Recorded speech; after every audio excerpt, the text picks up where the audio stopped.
Alright, let's talk about some assassin cards. That's a new class we got here, so let's get right on into it. Arachne, Huntsman. When you play a card contract, you may look top card of your deck and may put it on the bottom. If we're playing some assassin, we know what Arachne does. We know how we can play this card. Let's get into the rest of the assassin cards and determine, is this a hero that we will see in the meta? Spider's Bite. It's a one-handed weapon, so we can dual wield these suckers. Once per turn action, pay 2 to attack, go again, piercing 1, which is pretty relevant, especially in the end game.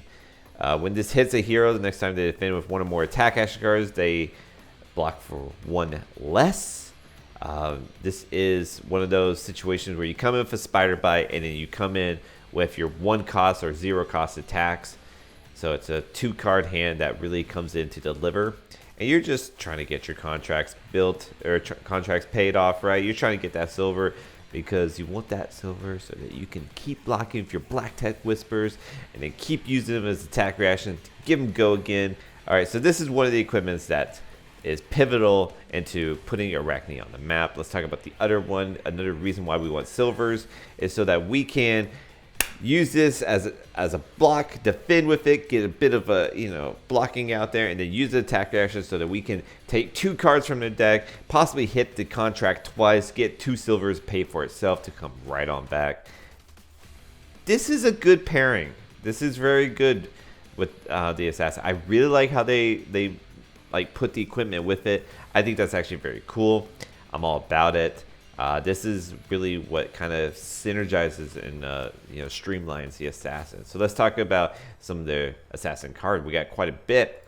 Each Dynasty pack came with 2 assassin slots, and so if you open any bit of Dynasty, you're going to get a lot of assassin cards. Let's talk about one of the better ones here, Eradicate. This is one of the only ones that you can banish multiple cards just by this 1 card here.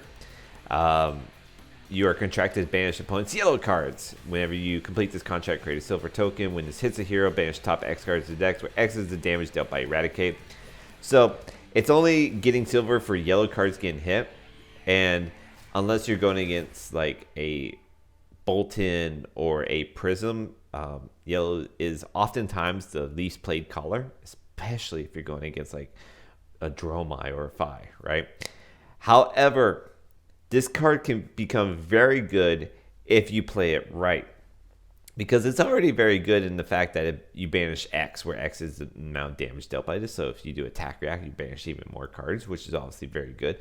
But if you play another contract card, let's say it's the one that's like you banish for every or like you get a silver for every card that costs 1 or less, right? Plunder the Poor. We'll get into that card.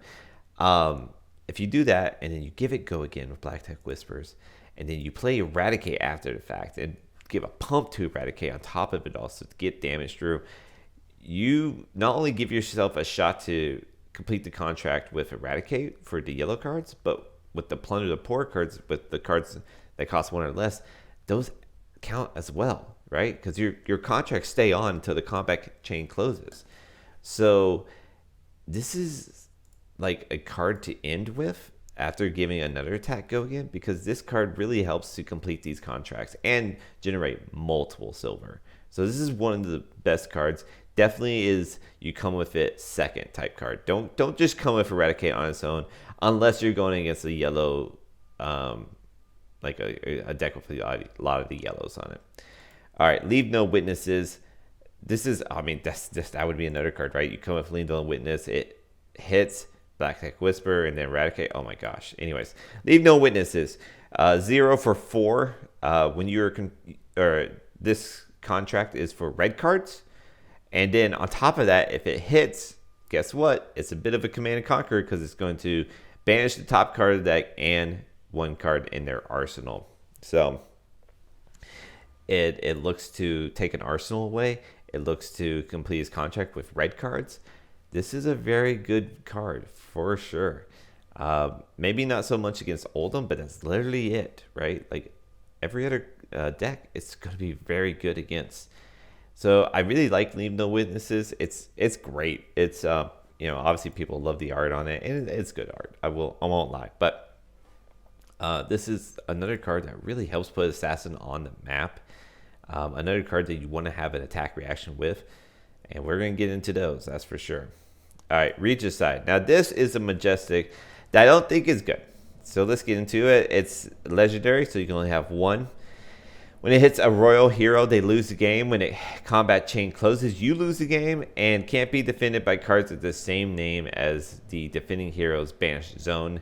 So this is definitely a late game effect. However, the only royal cards or heroes right now is the Emperor. You can become a royal hero. You can make any hero a royal hero with that crown that got printed in this set. But if they see that they're going against you, they're probably not going to be playing that crown, right? And then on top of that, I played with the Emperor at the release event, the Armory. It was a blitz. I played with the Emperor. I faced an Arachne, and he blocked with Regicide. And the thing is because Regicide needs to hit or you lose, and because it's like that, and I can just throw my whole hand out, assuming that, and especially in blitz when it's not a late game, so he hasn't banished many cards at all, I can just throw my whole hand out, block it, and say, all right, good game, right? So this card, it is a blue pitch for 3, but this card's not that good. I don't think it's worth even the one spot that it would take up. Surgical Extraction, on the other hand, is a good card. The contract is for blue cards, and then on top of that, if it hits, you banish card from the hand. This is probably your best card as far as disrupting them. Eradicate is your best card for completing contracts.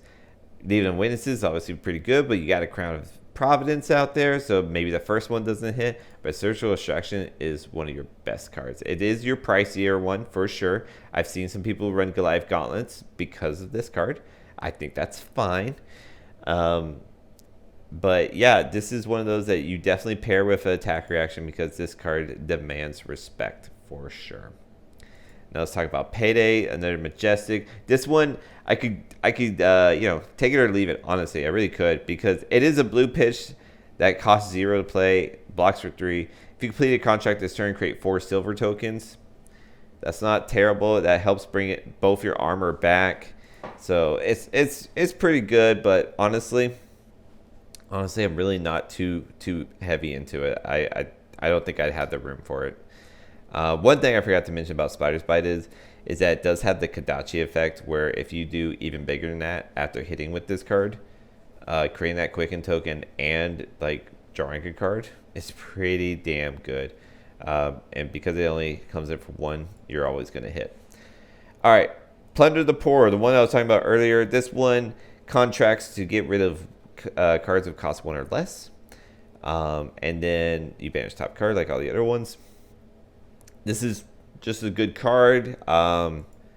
This will hit more decks than not. Rob the Rich is the other side of this. Comes in and gets the 2 costs greater. I don't think there's enough assassin cards right now to pick and choose like in a sideboard effect. But I think eventually we will get to that point, which will be nice with more assassin cards printed. Now, Shred is a card that I think is one of the best cards that were printed that wasn't a Majestic. It costing 0 being an attack reaction that blocks for 3 is amazing in itself. But the fact that target card defending an assassin attack gets -4, it's pretty damn good. That's pretty damn good. Takes away any D-reacts, takes away any armor, like carrying a husk that blocks for more than 4. Just really gets the job done. Red, yellow, and blue are all good shreds. I think you honestly play almost all of them, if not all of them. Annihilate the Armed, 1 for 5, so you pitch the blue to come in with the dagger and then come with this card. This one goes after attack actions. This one's going to hit like everything but wizards and like your Dories. So obviously this one's going to hit more than not. Fleece the Frail. If cards defend with 2 or less, this is the one you're taking from. It's pretty good, especially against like Phi and Briar. I think those are the decks that this card really comes in at. Nyx the Nimble. This one's probably the worst one, just because this goes after reaction cards, which is both attack reaction and defense reaction, so that's kind of nice. but it's just less likely to hit these cards in any deck. And so that's why, like, it's not the best. Sack the Shifty. This one goes after Go Again cards. Definitely for your Fi matchups, as well as like your Briar matchups, because non-attacks have Go Again. Not so much your like one attack matchups like Guardian.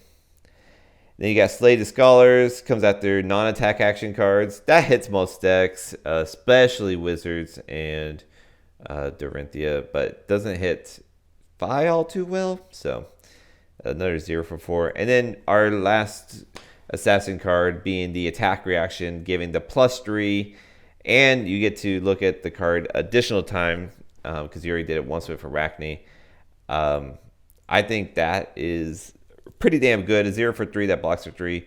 I think you're going to definitely put the red one in. I'm not sure about the yellow and blue, but the red one definitely makes a appearance for sure. Overall, we've been playtesting a lot with Arachne. Obviously, this is the unknown factor in the meta right now. And as of now, I'm not seeing it. I'll be honest with you. I want this to work. I would like to see a new hero in it, but I just think that this deck is going to be kind of middle of the road. I don't think this deck has an amazing matchup or a bad matchup. I think this deck is very efficient, but as far as like playing its cards, but I don't think it's an aggro deck. I think it gets overwhelmed if it's coming against other aggro heroes. I think more defensive style could work. But I think a lot of testing is still needed, because this deck definitely just needs to find its path in the meta. And right now, I wouldn't like invest in this immediately. That's for sure. I would definitely kind of wait and see, but I haven't been able to break it. No one I play test with has been able to break it. So right now, I think it's middle of the road. So if you have this incredible deck that breaks the format, dude, send it my way. I will give you the credit and everything, because I think that would be awesome. So anyways, until the next one.